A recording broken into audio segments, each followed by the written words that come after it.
Hey, clean shaven, what's up? It's the Culture Detective here investigating your favorite albums. And last night, for the first time in my life, shaved my facial hair by myself with a razor. And I look like this now, and it's absolutely horrifying. I can't look at myself in the mirror anymore. I don't recognize this face at all. It's been so long since I've shaved, and it's actually terrifying. But anyways, today I'm going to be doing a very special video because this is an album review, but this is not just any albums ever.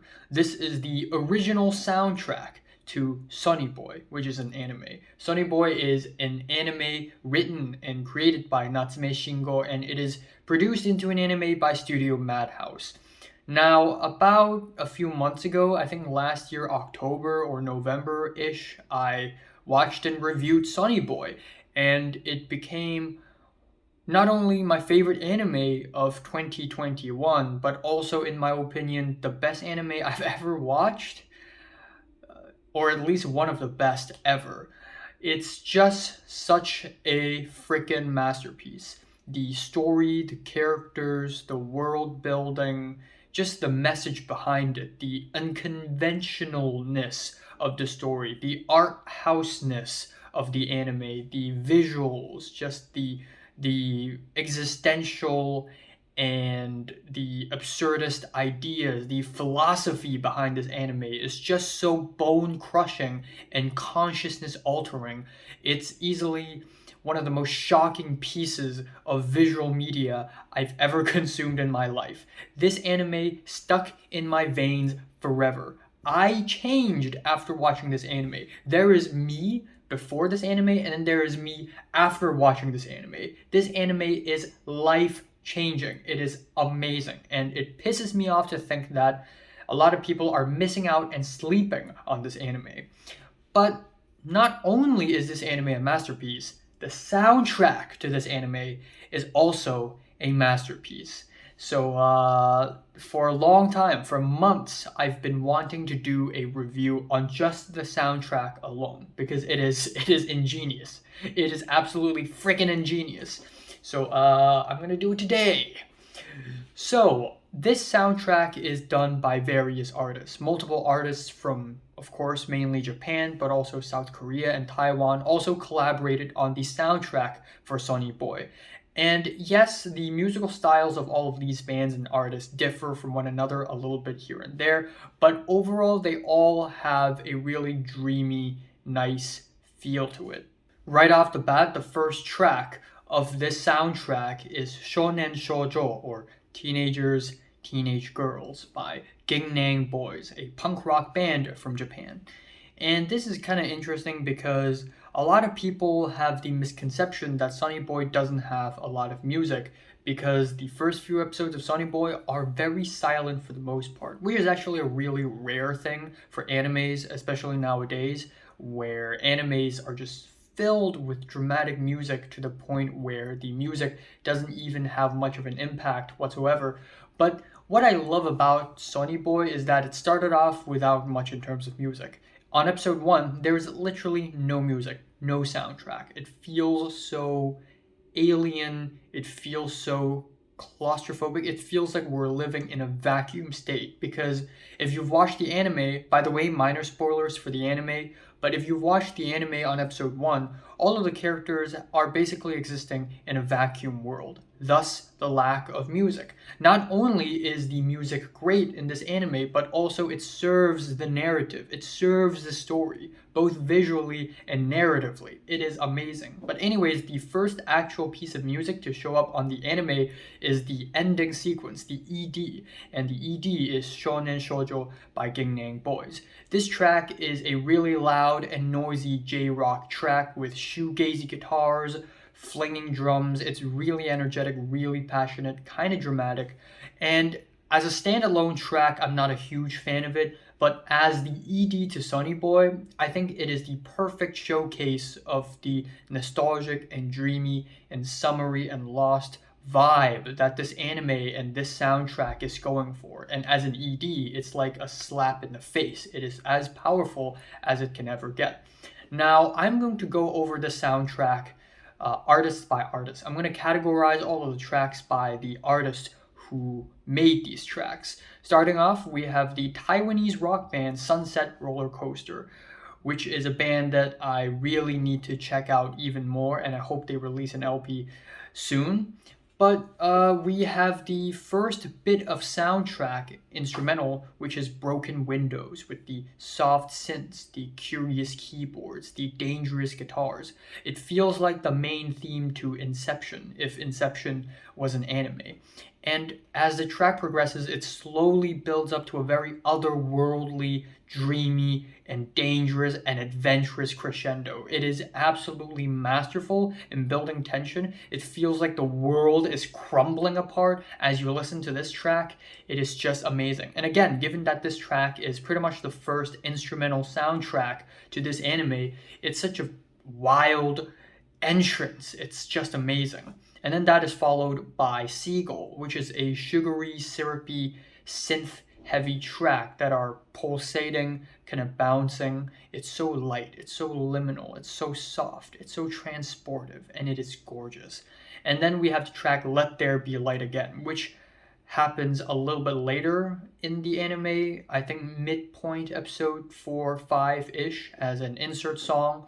And this is pretty much the first insert song in the anime, aside from the ED. It has relaxing guitars, laid-back vocal performances, chord progressions so nostalgic it could bring a middle-aged man to his knees crying on the floor.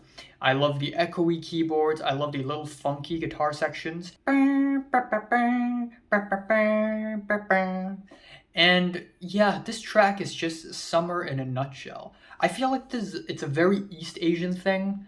I don't know why, but I have a feeling that this is a very East Asian thing, but especially a Japanese thing, where the most depressing season out of the 4 seasons is actually summer, for how lost and lonely and natural and nice it is. And I know that sounds really weird, nice weather equals sadness, but in a way that's kind of true. And this track basically represents that, where it sounds really dejected and depressing yet dreamy at the same time. Again, this is a feeling that's really difficult to describe. It's a kind of calmness. It's a kind of restness where you feel really relaxed. You feel like there's nothing to worry about in this world anymore, and it is very much because of that reason you start to feel sad, like you've lost your purpose in this world, and you start to feel lonely because there's no point in going out and meeting people anymore. And this song just captures that. Next up, we have Summer Storm by Videotape Music.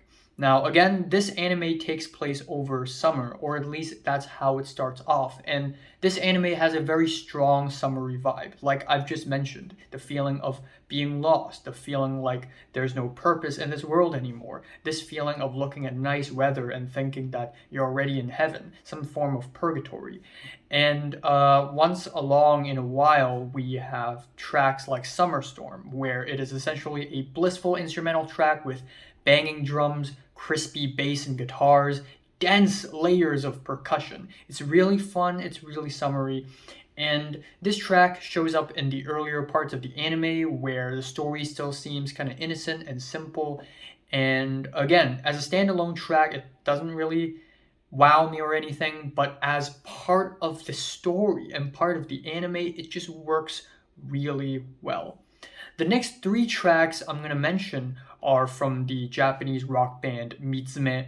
First of all, it is the instrumental track Yorutsuri, or Night Fishing. This is a slow-burning guitar jam. It is really relaxing and nice. And a little bit later in the anime, we have the track Soto Seiji, which is the episode, I think episode 8 or 9, where the main characters basically run into a pair of twins who are actually clones of each other, and their mission is to kill each other because they want to be the original. But the moment they kill each other, they realize that their life has no purpose anymore, and their existence has no purpose anymore. It's meaningless, so they decide to die anyways. It's kind of depressing, but also a really fascinating dig into this philosophical concept of existence. And the soundtrack that accompanies this episode is this simple 4/4 guitar jam with a chugging bass and shimmery guitars. It's really carefree, it's really nice.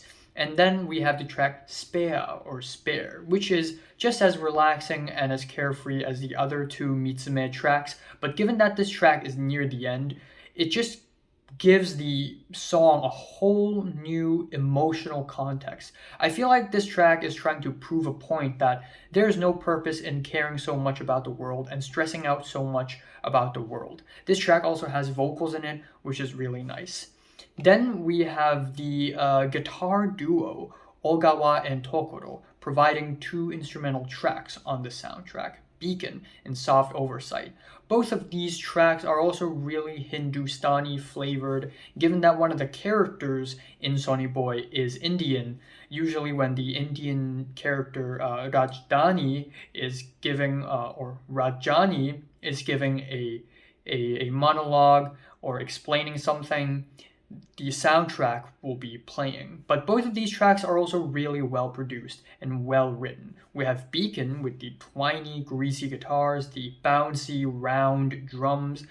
In a sense, it kind of reminds me of like early psychedelic Pink Floyd, and it has a very strong Hindustani flair to them, yet at the same time is really relaxing and fitting to the anime.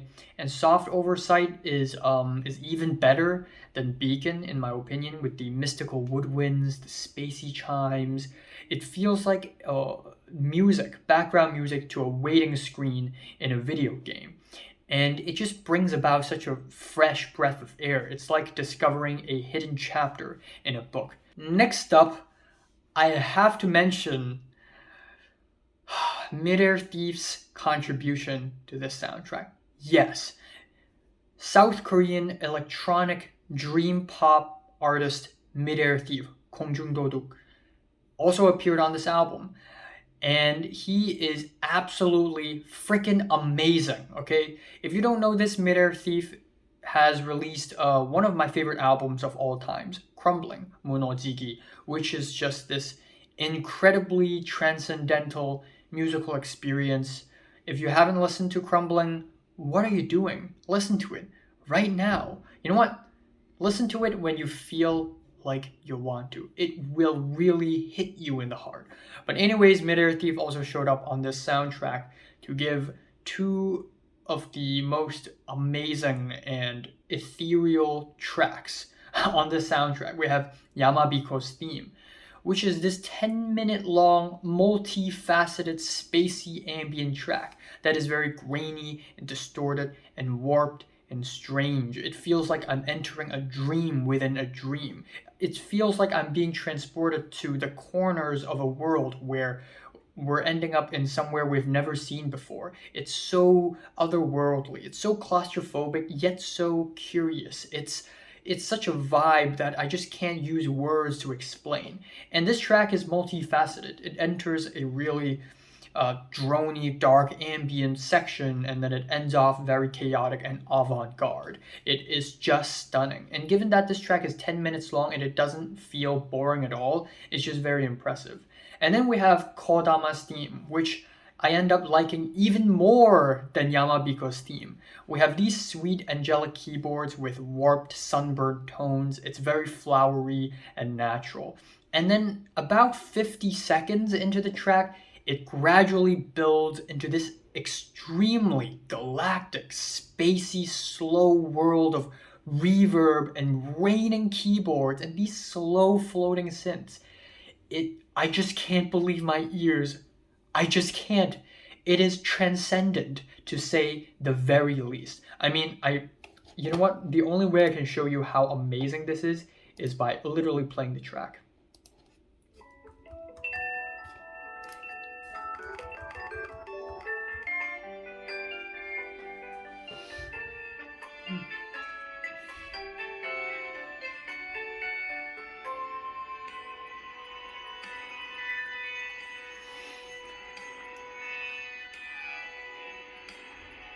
Oh my god, this is insane. Midair Thief is insane. Midair Thief is insane. He's insane. How did he make this?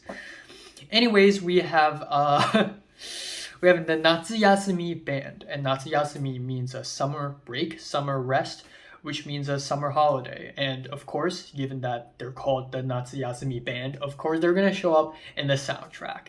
We have the track Tune from Diamond with the spacey romantic pianos, cicada and birds chirping, hand drums, steel drums, drumsticks. It's so tropical and nice and enjoyable, yet there's something so naive about it. And then they made the track Lightship, which is actually my favorite track on the entire track list, because this track is so damn depressing, so damn beautiful. It makes me want to love the world and love the nature. It has gorgeous violins, tropical steel drums, and soft drums. It sounds like a teenage schoolgirl's fascination of the world, at the same time also a reflection of the romantic dreaminess of the world. I love the plucky string bits, and the chorus is just such a journey. It's such a journey. I feel like when I listen to the chorus of this track, I feel like I've already walked tens of thousands of miles to reach a destination far, far away, just to realize that the destination doesn't even matter. It's the journey that counts. And the little horn section at the end of the song, exquisite, absolutely exquisite. And then we have Sonny Boy Rhapsody by Toei, math rock band from Japan. And this track is pretty much the closing track in the last episode before the ending sequence, of course.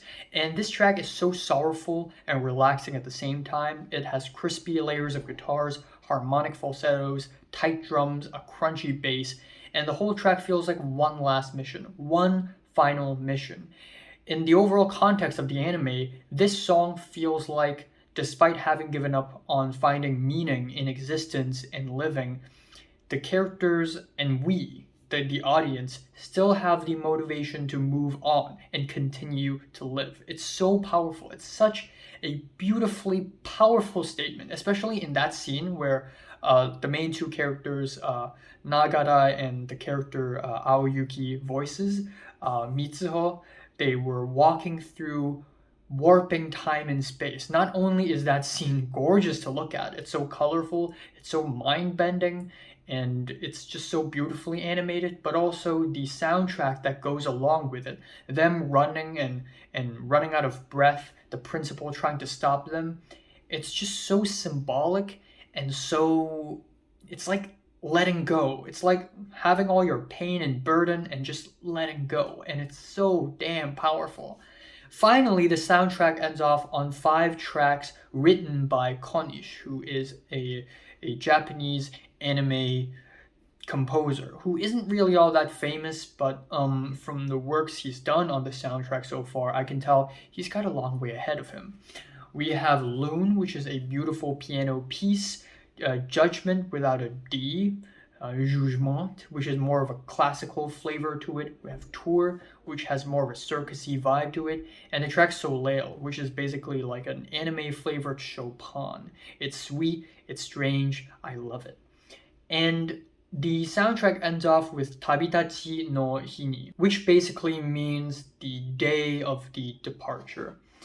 And the day of the departure, because this is the day the people live. This is the closing ceremony of the school semester on episode 6. So people are living. This is the day of the departure. This is the end. But also at the same time, when you watch episode 5, you're going to understand that this isn't just the day of the departure. This is the main characters realizing what sort of situation they're really in, the truth about the world.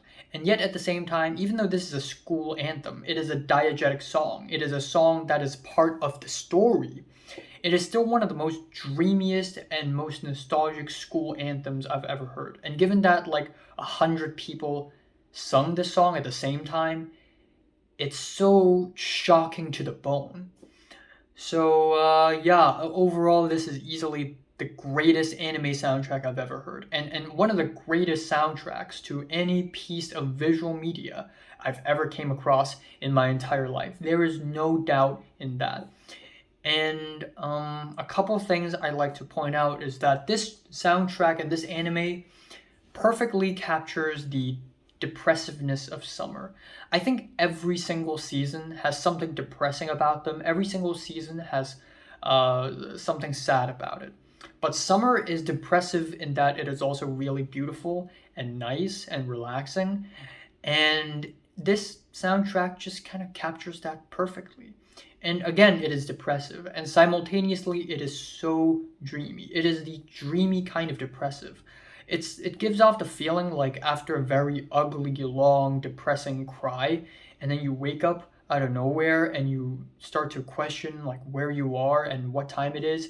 This soundtrack has that kind of vibe. So yeah, I'm not gonna rate this soundtrack because it's a soundtrack, but I'm just gonna say that this is again one of the best soundtracks to any piece of visual media I've ever heard.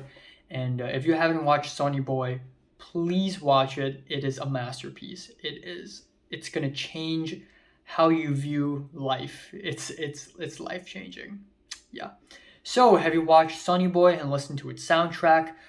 Comments below, let me know. And thanks for watching. Subscribe if you want more.